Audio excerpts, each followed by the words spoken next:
25년 동안 제가 먹고 잔 곳은 차가운 지하도였습니다. 매일 밤 냄새나는 박스 위에서 얼어 죽지 않으려고 벌벌 떨었죠. 밥은 쓰레기통 옆에서 구한 짬밥이었고요. 사람들은 저를 벌레 보듯이 피했습니다. 그때 저는 인간 쓰레기였어요. 그런 제가 어떻게 다시 이렇게 제 방에서 따뜻한 물을 끓여 마실 수 있게 되었을까요? 노숙자 생활 25년 만에 홀로 일어선 저의 기적 같은 이야기. 저처럼 절망 속에 계신 분들께 용기를 드리고 싶습니다. 잠시만 제 이야기에 귀 기울여 주세요. 저는 정말 남편 하나만 보고 살았어요. 결혼할 때부터 가진 것 없던 저를 데려와 준 남편이 너무 고마웠죠. 그 고마움에 보답하려고 시부모님께는 정말 싹싹하게 잘했습니다. 아침밥은 굶겨본 적도 없었고, 시어머니가 좋아하는 음식은 제가 손수 다 만들어서 올렸어요.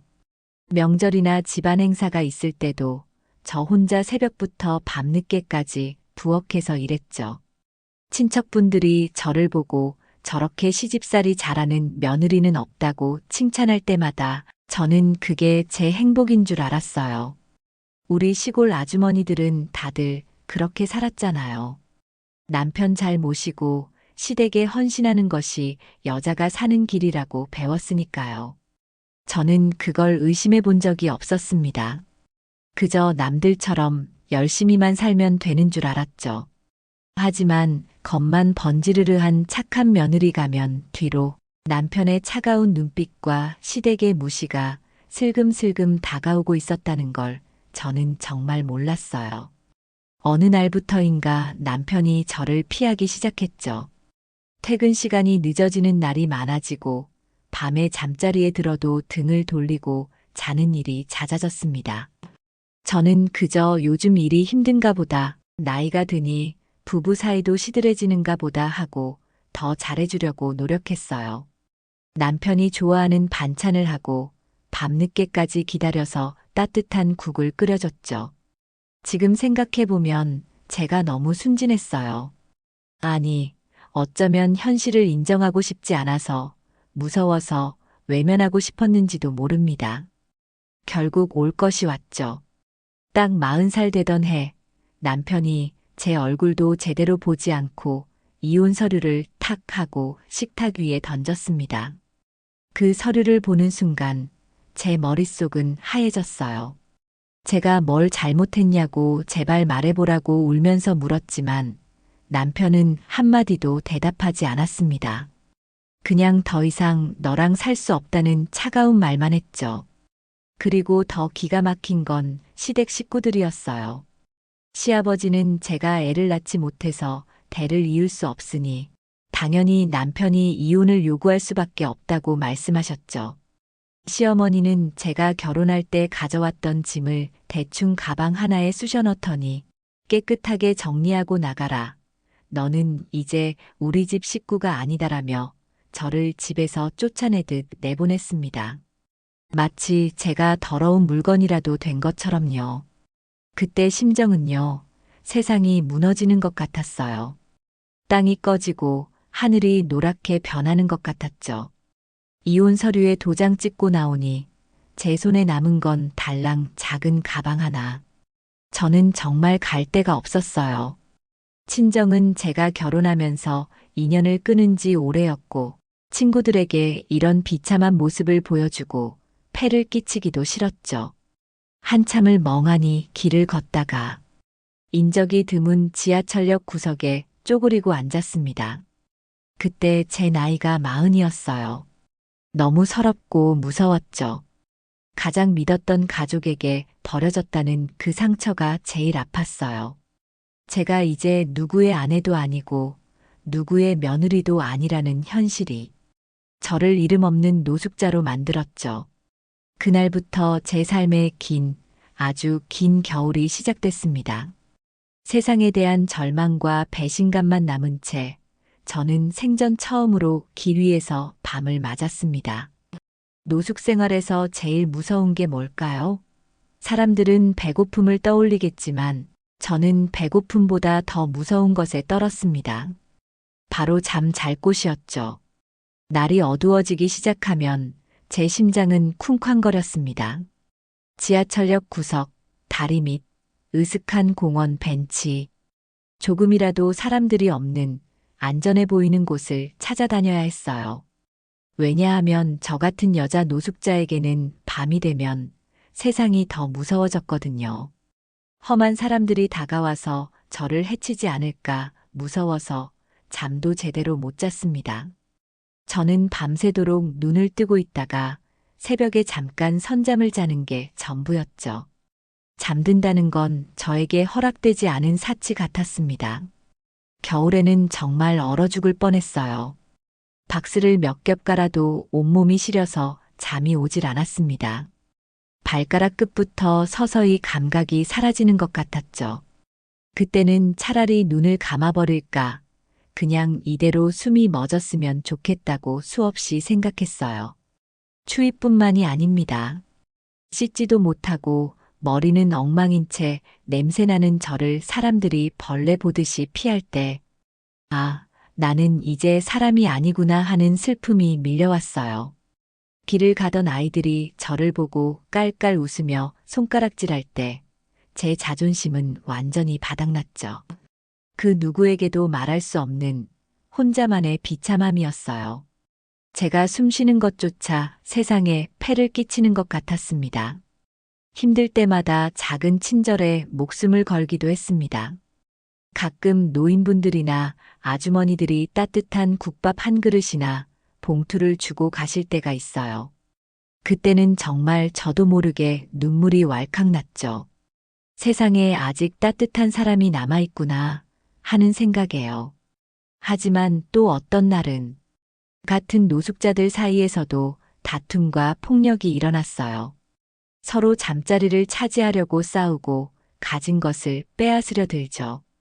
저는 여자라서 더 조심해야 했고 항상 경계하며 살았습니다. 사람한테 대이고 또다시 믿음을 잃어버리는 악순환. 저는 점점 마음의 문을 닫았습니다. 그 누구에게도 말을 걸지 않고 도움을 청하지도 않았죠. 사람들을 믿는다는 것은 저에게 가장 위험한 일이었으니까요. 그렇게 하루하루를 버티다 보니 시간이 25년이나 흘렀더군요. 저는 사람들의 시선을 피하고 아무도 믿지 않으면서 스스로에게 단단한 벽을 쌓았어요. 길거리가 집처럼 익숙해졌고 노숙이 제 삶의 방식이 되어버렸죠. 노숙이 익숙해진다는 게 가장 무서운 일이었어요. 희망이라는 단어 자체를 잊어버린 채 저는 사회와의 단절 속에서 고독한 투쟁을 계속했습니다.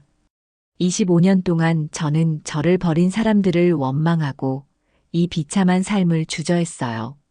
제가 가장 잃어버린 것은 나 자신이었습니다. 몸과 마음이 모두 얼어붙은 채로 저는 그 긴 시간을 버텨냈습니다. 제가 완전히 절망 속에 있을 때 제 삶을 다시 일으켜 세운 건 아주 사소한 물건 하나였어요.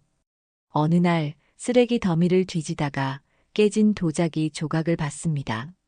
누가 버린 건지는 모르겠는데 그 조각의 무늬가 너무 익숙했어요. 그 조각을 보는 순간 문득 돌아가신 저희 엄마가 쓰던 밥그릇이 생각났습니다. 어렸을 때 저희 엄마는 항상 밥을 고봉으로 담아주시면서 우리 딸 굶지 마라 밥심으로 사는 거다 하셨거든요. 제가 결혼해서 시댁에 와서도 엄마가 해주시던 밥이 가장 그리웠죠. 그 밥 한 공기의 따뜻함이 저에게는 가장 큰 위로였습니다. 그 순간 깨달았어요. 아, 나에게도 나를 진심으로 사랑해준 사람이 있었구나. 그 따뜻한 기억이 제 얼어붙었던 심장을 아주 조금, 아주 작게 녹이기 시작했어요. 그때부터 잠시 멈춰섰습니다. 길바닥에 쪼그리고 앉아서 곰곰이 생각했죠. 내가 이렇게 비참하게 끝내도 될까? 엄마가 나에게 밥을 주셨는데 내가 내 스스로 밥을 버리면 안 되지 않나? 스스로에게 물었습니다. 남편이 버렸다고 세상이 외면했다고 나까지 나를 버리면 안 된다는 생각이 처음으로 들었어요. 아주 작지만 제 마음속 깊은 곳에서 살고 싶다는 소리가 들렸죠. 그 소리는 25년 동안 제가 잊고 살았던 제 안에 남아있던 생명의 불씨였습니다. 그 용기 내기가 얼마나 힘들었는지 몰라요. 25년 동안 혼자였는데 다시 사람들의 시선을 마주하고 누군가의 도움을 받는 게 두려웠죠. 노숙자 쉼터 같은 곳은 가본 적도 없었고요. 저는 그저 쉼터 앞에서 망설이고 문고리만 만지다가 도망친 적이 수없이 많았습니다. 하지만 따뜻한 밥 한 끼라도 먹고 싶다는 간절함이 저를 움직였습니다. 배고픔보다 더 무서운 건 제가 저를 포기하는 것이라는 걸 깨달았으니까요. 덜덜 떨리는 손으로 저는 노숙인 쉼터의 문을 두드렸습니다. 제 인생의 가장 큰 결심이었죠. 이제는 물러설 곳이 없다고 생각했어요. 마지막 힘을 쥐어짜서 문을 열었습니다. 쉼터에서 저를 반겨주던 사회복지사 선생님이 제 이름을 불러줬어요. 이미숙님 오셨어요. 이리로 들어오세요. 25년 만에 듣는 제 이름이었죠. 저는 정말 오랜만에 제 이름 석자를 들었어요. 너무 반가워서 눈물이 쏟아졌습니다. 그때 결심했어요. 이제는 누구의 아내가 아닌 나 자신으로 살겠다고요. 이 이름 석자를 걸고 내 인생을 다시 내 손으로 만들어보자. 제 마음속에서 과거에 갇힌 자아와 새로운 삶에 대한 열망이 싸우는 소리가 들렸습니다. 저는 결국 희망을 선택했어요. 버려진 밥그릇 조각에서 찾은 작은 불씨가 저를 새로운 세상으로 인도했던 거죠. 쉼터 생활은 규칙의 연속이었어요. 정해진 시간에 일어나고 씻고 밥 먹고 25년 동안 길 위에서 제멋대로 살던 저한테는 감옥 같았죠. 하지만 다시 사람답게 살자는 목표가 있으니 버틸 수 있었습니다.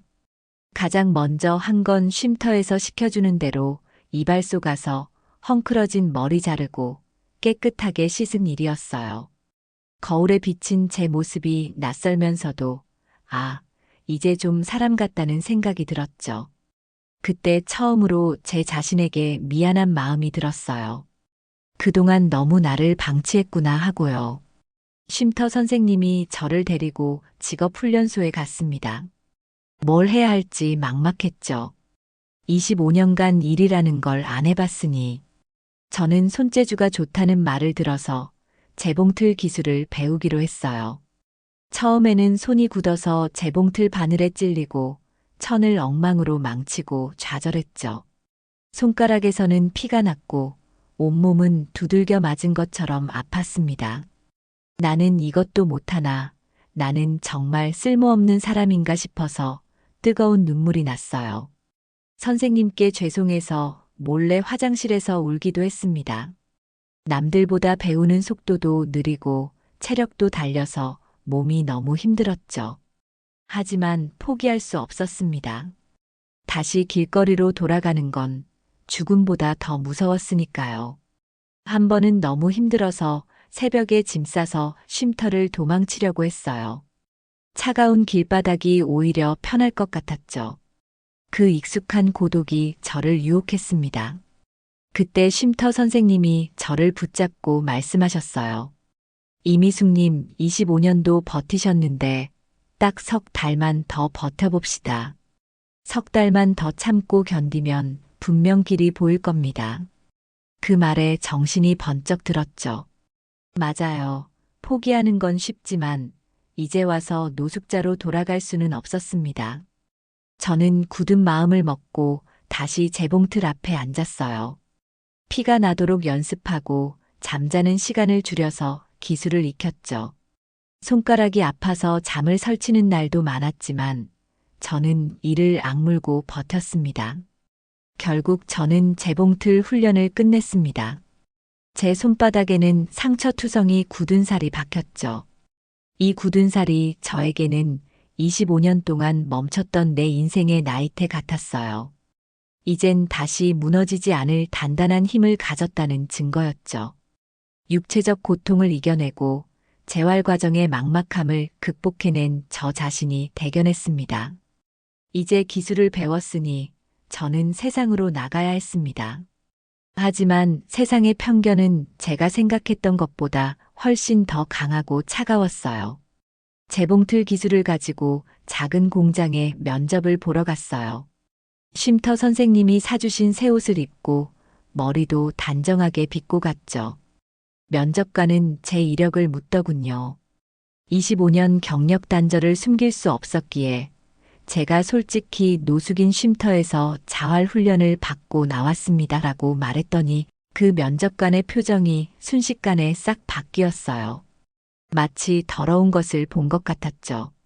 경력 단절이 너무 길어서 일하기 힘들 것 같다는 대답만 돌아왔습니다. 저는 그 자리에 주저앉을 뻔했습니다. 나는 영원히 안 되는 건가? 결국 길거리로 돌아가야 하는 건가?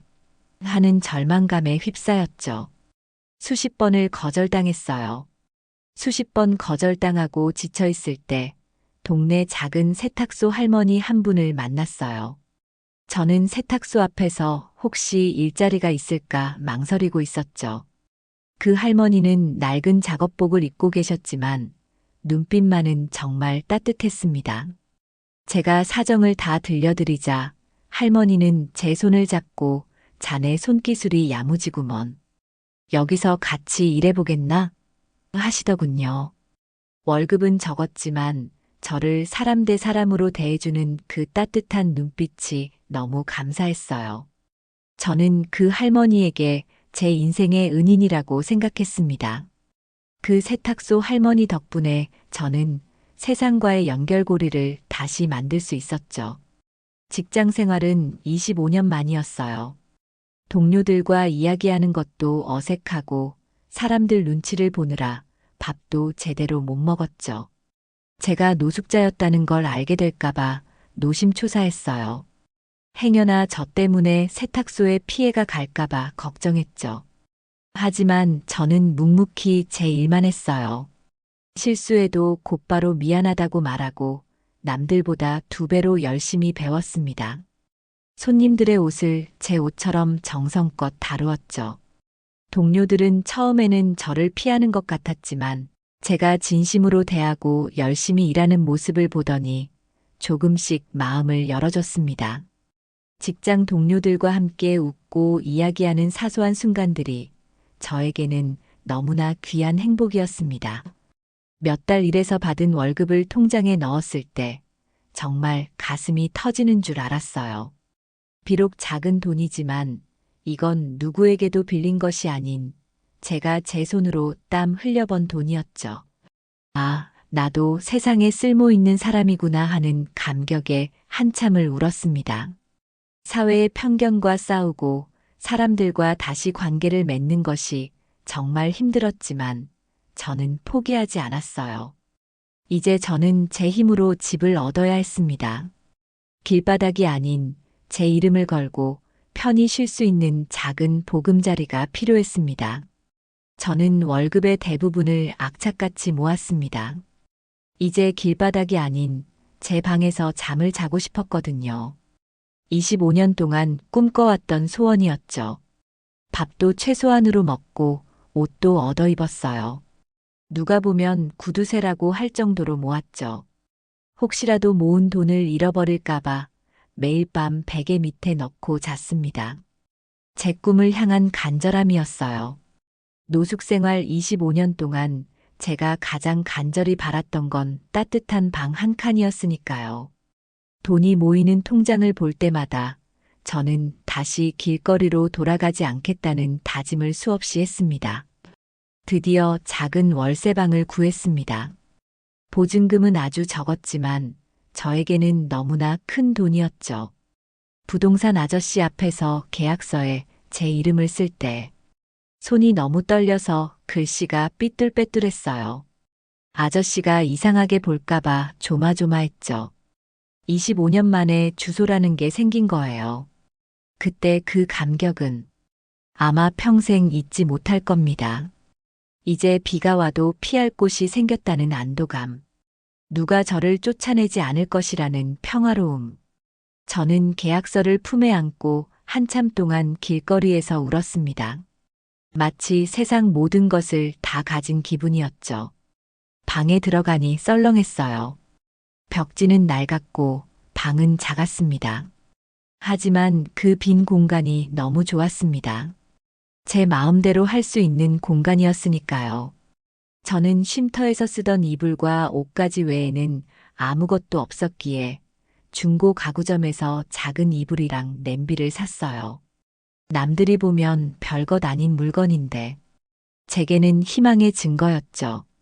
특히 깨끗한 수건을 걸어둘 때 이제 매일 씻을 수 있다는 사실에 울컥했어요. 길거리에서는 상상도 할 수 없었던 작고 소중한 기쁨이었죠. 제 손으로 만든 소박한 보금자리가 저에게는 세상의 어떤 궁궐보다 따뜻했습니다. 이사한 날 작은 밥솥에 쌀을 안쳐서 밥을 지었어요. 밥 냄새가 온 방에 퍼지는데 얼마나 행복했는지 모릅니다. 따뜻한 쌀밥에 김치 하나 올려서 먹는데 25년간 굶주렸던 마음까지 채워지는 기분이었습니다. 이제 남편에게 버려진 불쌍한 여자가 아니라 내 힘으로 내 집을 얻은 당당한 사람이 된 거예요. 고독과 불안이 해소되는 느낌이었습니다. 이제 저는 과거의 아픔을 잊고 행복하게 살기만 하면 되는 줄 알았어요. 하지만 저에게는 아직 풀리지 않은 숙제가 하나 남아 있었습니다. 바로 과거의 상처와 화해하는 것이었죠. 제 내면의 싸움은 이제부터 시작이었습니다. 홀로 서기에 성공하고 안정된 제 방에서 잠을 자게 되니 오히려 밤마다 악몽을 꾸기 시작했어요.